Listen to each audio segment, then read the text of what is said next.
John Berger, critic, broadcaster, novelist, collaborator in plays and films, you wrote once that most artists in their lifetime have only one or two underlying themes, though they may work on other subjects. What are your underlying themes? Yes, of course, it's easier to see it in the work of others than in one's own. But I would think that the first underlying theme, from which I can't get away, because it's not something you choose, it is a kind of obligation, a kind of compulsion.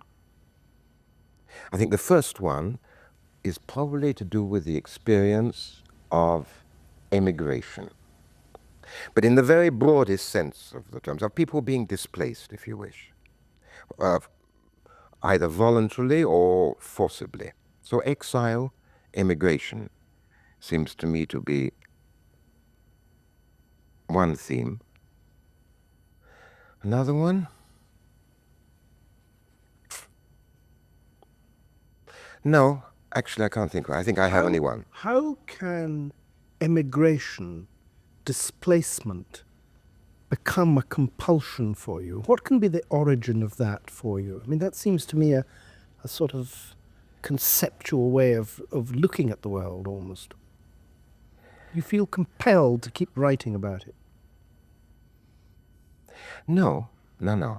That's the problem with questions, because we often put the coat on inside out. It's not that I say to myself, I'm going to write about immigration or I'm going to write another book like that. On the contrary, for example, at this moment, I'm planning in my head, it's so early and it's so difficult to see for the moment, but I'm planning in my head a new book,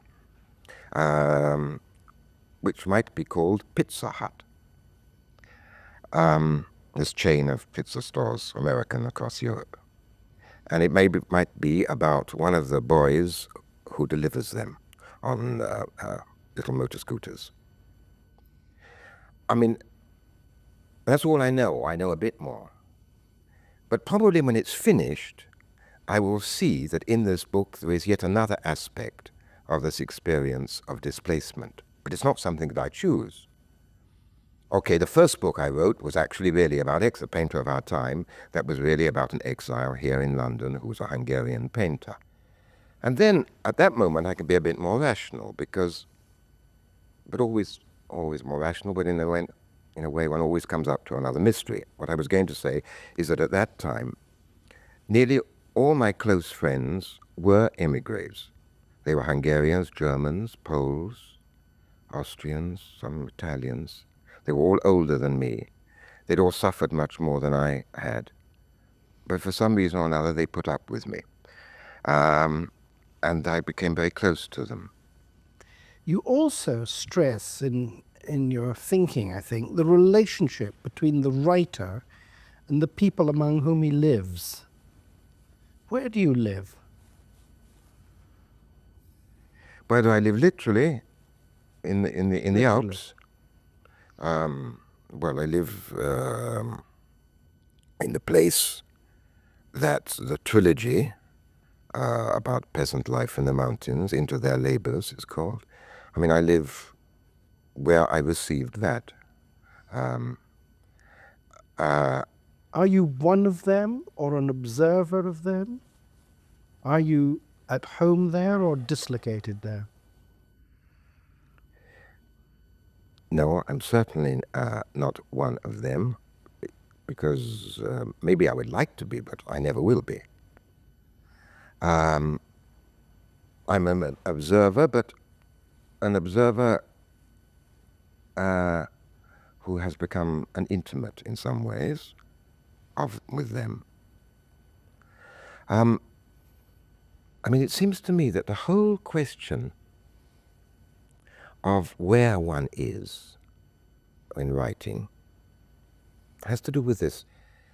It's that phrase by Robert Capa, the photographer, who said something like, when the picture's not good enough, go closer.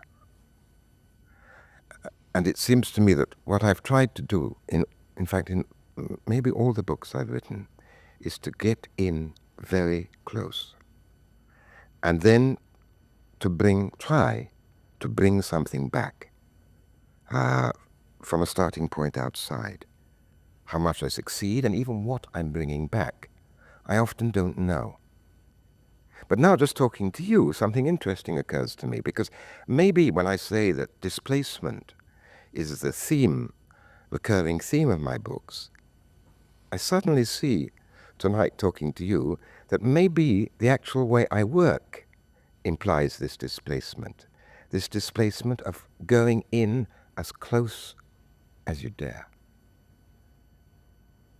and then finding, sometimes with difficulty, a way back. Going in as close as you dare suggests that you're writing always about real people, but you are a writer of fiction. Oh. I mean, I've always thought that this sort of category between fiction, written fiction, and real people is a not very deep one. Because, I mean, everybody finally writes about real people. I mean, okay, their names change, things change, different things happen to them. But in fact, they are real people, it seems to me. And in my case, yes, of course I could give a kind of table of prototypes for perhaps all the characters in all my books. But at the same time, when they were assembled, they would have very, very little to do with those characters. Only for me, they were what I could listen to. Yes, because it's all a question of listening. Not just only listening to words that people say, but listening to what people are. You spend part of the year in Paris. Mm-hmm. Are you going to write more about cities? The Pizza Hut will be in a city, not Yes. in the Alps. You've guessed right, I'm sure, yes. That's right. You used to be a Marxist. Are you still? Well, it all depends how much you've read Marx and how much you've studied Marx. Because this label has been put on me for nearly 50 years. And it really means two things. I mean, those who say, are you a Marxist? I mean, in the sense that I think probably they mean the term, I would say no, and I never was, really.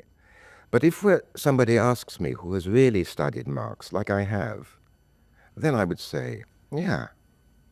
I mean, we've been to those places. We've learnt those things, and I was a Marxist, and insofar as my thinking hasn't profoundly changed about the world, I'm sure I still am. You were born and brought up in England, and you live in Europe. Why is that?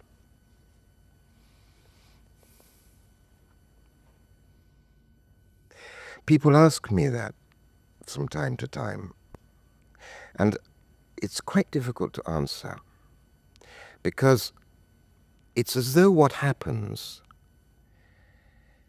the decisions one takes, as though they are much clearer retrospectively. One tries to make them clearer than they are in reality. You know,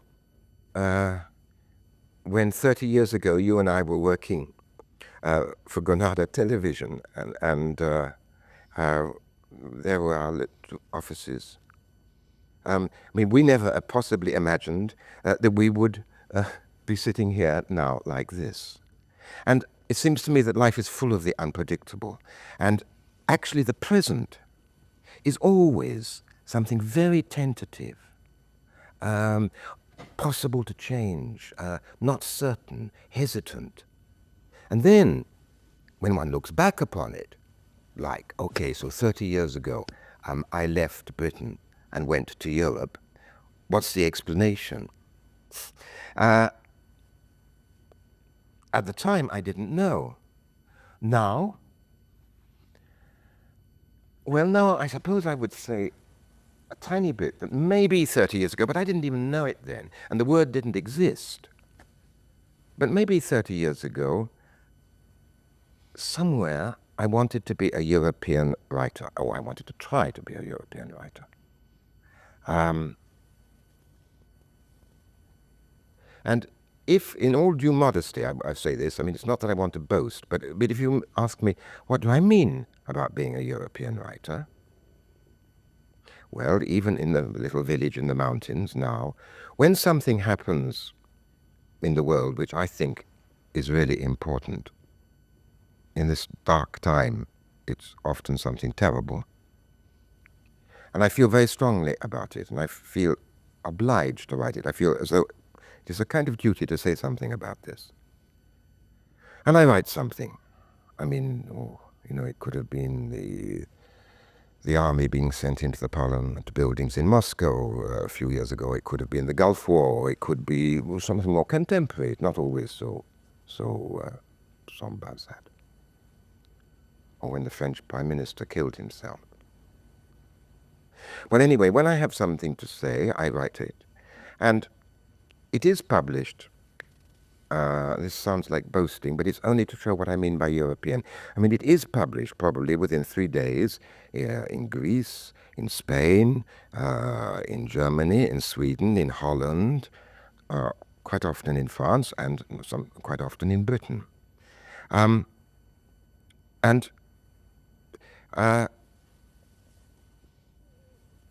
that's what I mean about having a European voice, perhaps.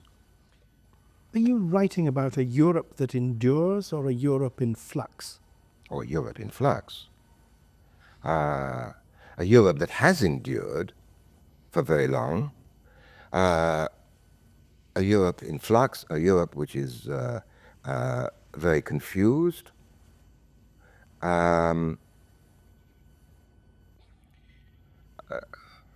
Does the peasant life of the mountains endure, or is that dying? No, it's dying. It's dying, but it dies more obstinately and more slowly than any of the experts, perhaps even including myself, but I'm not an expert, predicted. But it's dying because the way of life, the economic way of life, which sustained it, is no longer viable exactly within the European community. I mean, in a certain sense, that is something which the modern Europe of today is eliminating and making obsolete. And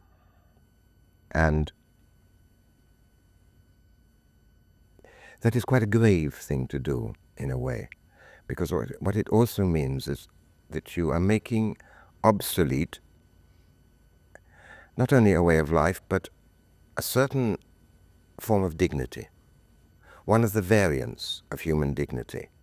And we have such need of all those variant examples today. Your new novel, To the Wedding, which I found vivid and startling and beautiful, is about a wedding in which the bride has AIDS, or anyway is HIV positive, and knows that she will soon die. How did you come to write that?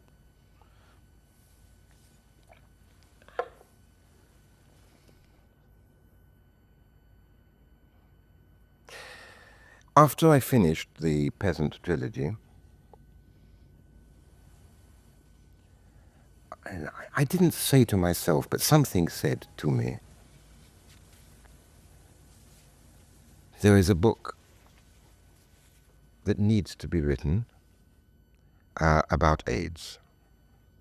A novel. Some kind of book.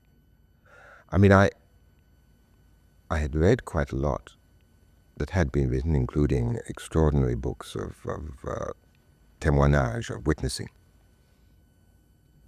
And so I began thinking about it, began making notes. When I begin a book, it's terrible. You couldn't believe how bad all my beginnings are. And often that goes on for a year or two. And of course, I had, like all of us, quite a number of friends who had AIDS or who was seropositive. And then, a strange relation between life and invention. Then, in fact, my daughter-in-law, my son's wife, discovered that she was seropositive.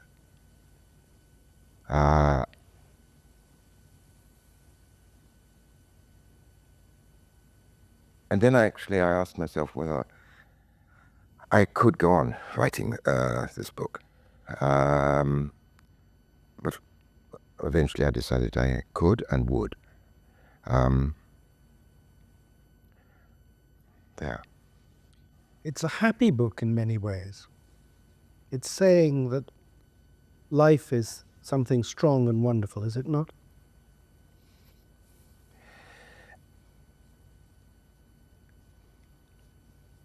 I think it's too soon for me, in a way, to know what I brought back. Yes, I think happy, I don't know, but probably there is hope in it. I think so. And maybe, that's another word that I mentioned, there is perhaps a kind of dignity in it. As soon as you begin to observe that maybe there are those qualities, or it's very dangerous, because then you can begin to simplify and cover up. And it seems to me that one has to be unflinching. And in a kind of way, I think, well, I don't know, it's for others to judge.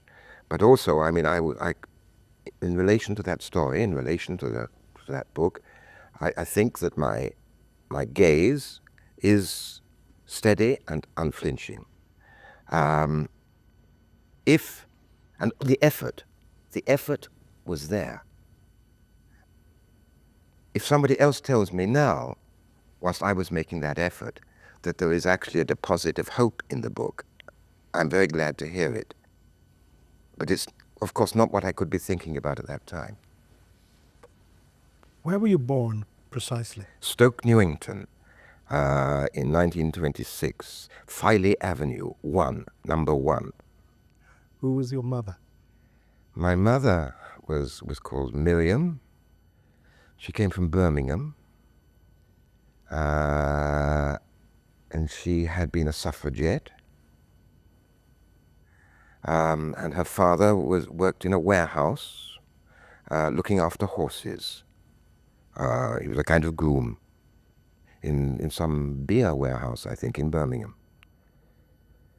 And she was a very mysterious person, very secretive. And she always, she didn't say this, she only said this when I was about 30. She said, I always wanted you to be a writer. Even before you were born, I said, I want my son, if it is a son, or a daughter, if it's a daughter, to be a writer. I look it up. And then, and I say, have you read any of my books? Of course not. Just enough to be a writer. Who was your father? My father, he was called Stanley Joseph, and he was the son of an emigre from Trieste who emigrated to Liverpool. And he, if I'm not mistaken, my father was actually born in Liverpool before moving to London. He was a man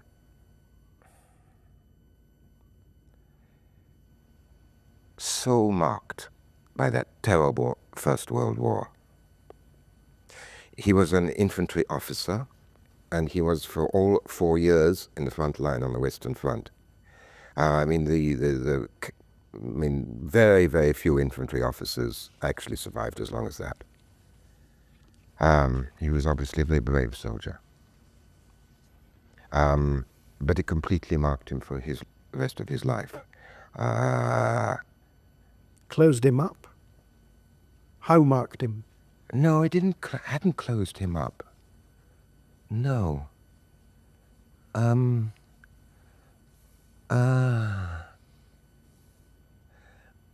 I think it's something to do with pain, not physical pain. But he carried a kind of pain with him. But he was quite jovial, quite jokey, quite open. And also, in fact, I think it did something else, because before the war, in fact, he wanted to be a priest. And after the war, I think he remained he remained a believer, but he certainly didn't become a priest. Was your childhood happy?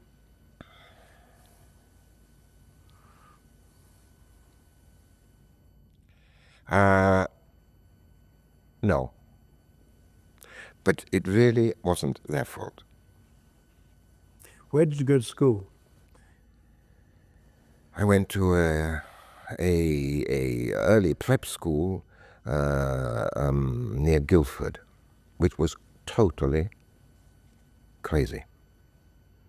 You mean, you can't believe the things that happened there. In terms of sadism, in terms of torture, in terms of bullying. And it was a quite small school, and this is not only between boys, it was also between the staff and the boys. Absolutely monstrous place. And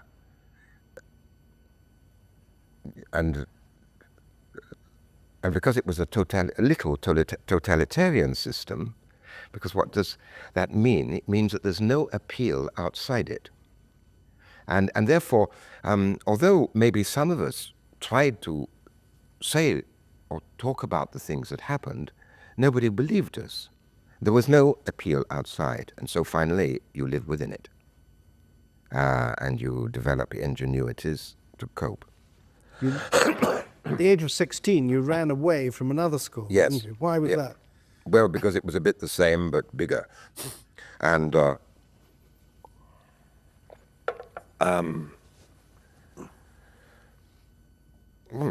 because I couldn't bear it anymore. Did you want to be a painter then? Or a bit Yes. later? No, I already actually, I think I really wanted to be a painter then, although I was also writing. No, but yes, I wanted to be a painter then. Yes, certainly. You went into the army. You went to art school, and you went into the army during the war. Yes. What stayed with you from that? What was that experience like? Well, I joined the army in the end of 44. Is that right? Yes. And then, in 45 the war was over. So, I was in the army for about a year, or a bit over a year. And I was simply in an infantry regiment, and I did my training, and then I became a lance corporal instructor. Did you meet people whom you otherwise wouldn't Yes, have met? absolutely, of course, and this was very important, and it was part of my political education. Maybe one of the most important parts of it, because I met, and especially because I didn't take a commission, which I refused to do. So I was mostly with recruits, working class recruits, and I lived with them, and I got to know them, and I began to see a world that I hadn't really any very clear idea of before, and this was very important to me, and I used to write letters for them. It's a number really couldn't write. I mean, they were really illiterate. Others had difficulty in writing. So, and they knew lots of things I didn't know. They were tougher than I was. Um, but insofar as they protected me, and they quite often did, I mean, in exchange, I could at least write letters for them. Love letters, or letters to their parents, or letters making up some story which wasn't true. But that companionship has stayed with you, with working people. I think so, yes. Yes, yes. When you became a painter, what sort of stuff did you paint?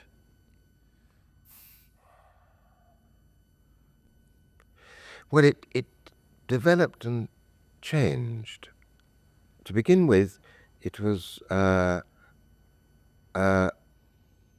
quite romantic. If you like, a tiny bit like Chagall, let us say. I mean, just to give you an idea, of course, of not that quality.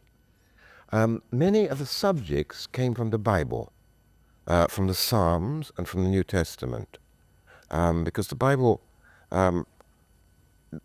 was always a book which was very important to me. Even at the time when the label Marxist was placked there 5 times a week on me. As art critic of the New Statesman, when I first remember encountering your work, you were rather polemical. What were you arguing?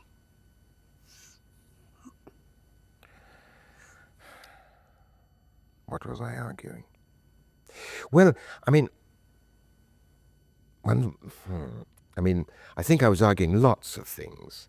But if one wants to simplify a great deal, I think that I was really arguing against the upcoming, extremely intolerant new orthodoxy of that time, which was more or less American abstract expressionism.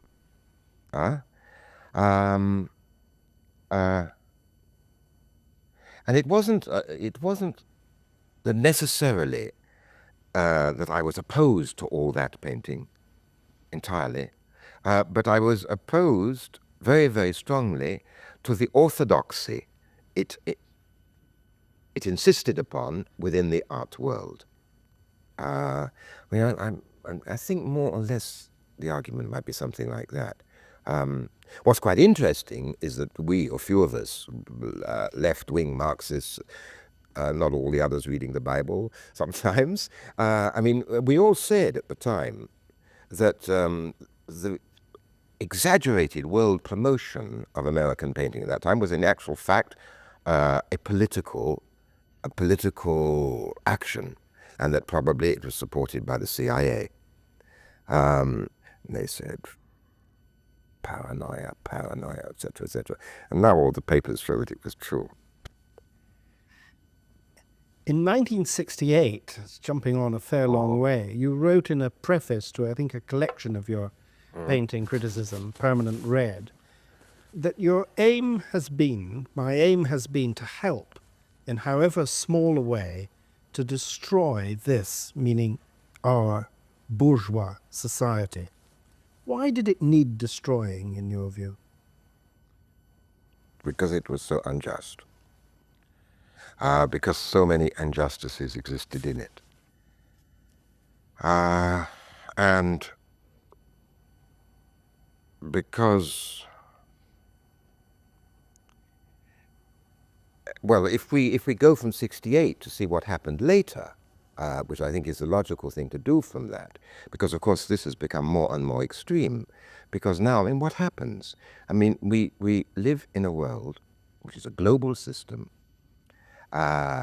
where most of the really important decisions taken about what is happening in that world and what is going to happen, being prepared for the future, are taken first of all by people whose names we don't even know, who are not elected in any elections, but who are the directors of the big new financial structures, yes, multinationals and World Bank, etc., etc. And in relation to whom even politicians of left or right are relatively powerless. Okay, and what do? It's not that I think they're individually monsters at all, but they belong to a system and they organize a system in which human salvation in this wretched world in which we live so often, human salvation, the only possibility of any sense, depends upon profit, depends upon keeping the system going, which means the acquisition of more and more profits. Now, and this is new because in the past, this was always qualified by other considerations of various sorts. I don't want to give a history lesson. Now, there is no other consideration. And so this is a kind of fanaticism. So often we accuse these opponents of our system as being fanatics, but our system is fanatic to an extraordinary degree because it is the only value. Profit is the only value, the only saving value. So all the people that you write about in your works, which are both real and fiction, live and survive and exhibit their various strengths within this system. Yes, because of course people resist all the time, and they are ingenious, and they find ways of making sense of other senses. Of course, I mean, if I define the system like that, and I think, although crude, it is true, that is not defining all that is happening in the system. Of course not. Of course not. Millions of individual lives go on with different values and contradictions and resistances and pockets of resistance and seeking alternatives, and other people seeking checks on some of the madness of this system. Like the people at the moment all over the world protesting against it. Okay, it's not quite the part of the same thing, but some of the same arrogance is behind it, protesting now against the French nuclear tests in the Pacific. So, I mean, and of course what's really interesting, because I don't find it so interesting to talk about long-term political perspectives because I'm not a politician. I'm just somebody who tries to go close to experience and bring something back. Of all the people that you've written about, one of the most remarkable for me is the doctor that you wrote about with Jean Moore in A Fortunate Man. Mm-hmm. What attracted you to write about him?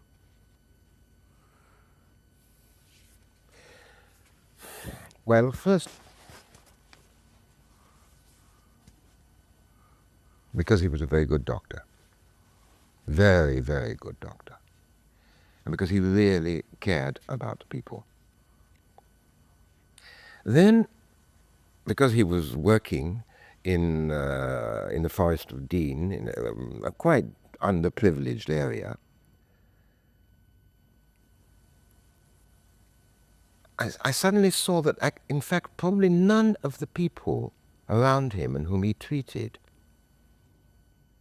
would ever be able to define or really talk about what he did for them. It's not that they weren't grateful, but to formulate it. Maybe even I wanted to formulate it for them. I wanted to formulate it for them. And perhaps for him. But I can't stop there. I have to tell you the rest, because when that book was written, and he saw it, and he liked it, and of course he passed it and so on, because the life he was living there, had been formulated, because it had a kind of profile, a portrait drawn around it, he wanted to change it, and he wanted to go elsewhere, because it was defined, and because he was essentially a very adventurous man. He was no longer satisfied with it. He wanted then to go and be a doctor in the third world. And from that moment onward, things began to go badly for him, very badly. And I think that book played a role in that. I don't regret it. I don't feel guilty about it. But this enigma which life is. You spotted that he was depressive. Yes. Were you surprised when he committed suicide?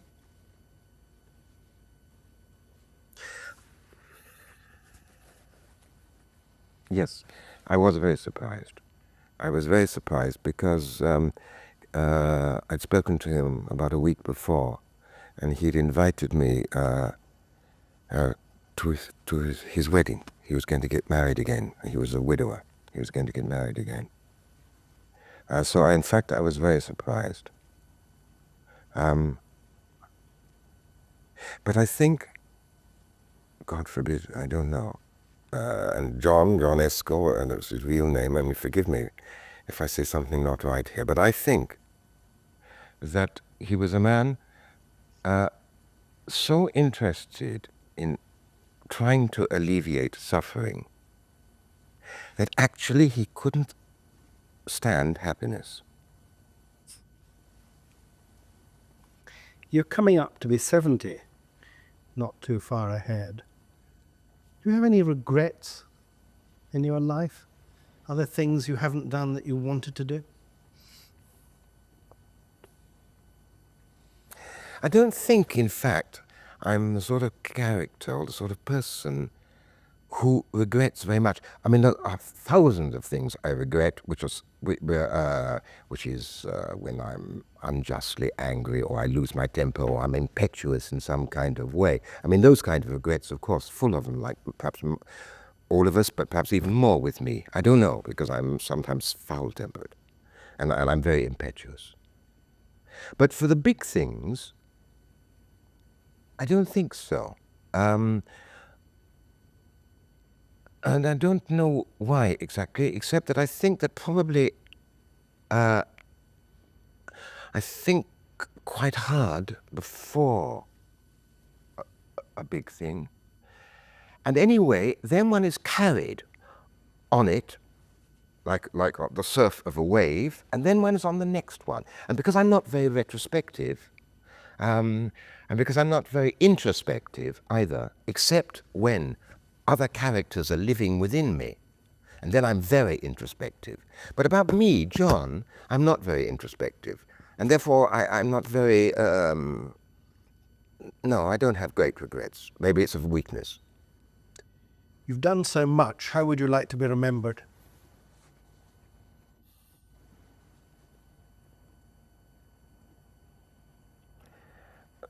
By what? Maybe by what I've brought back.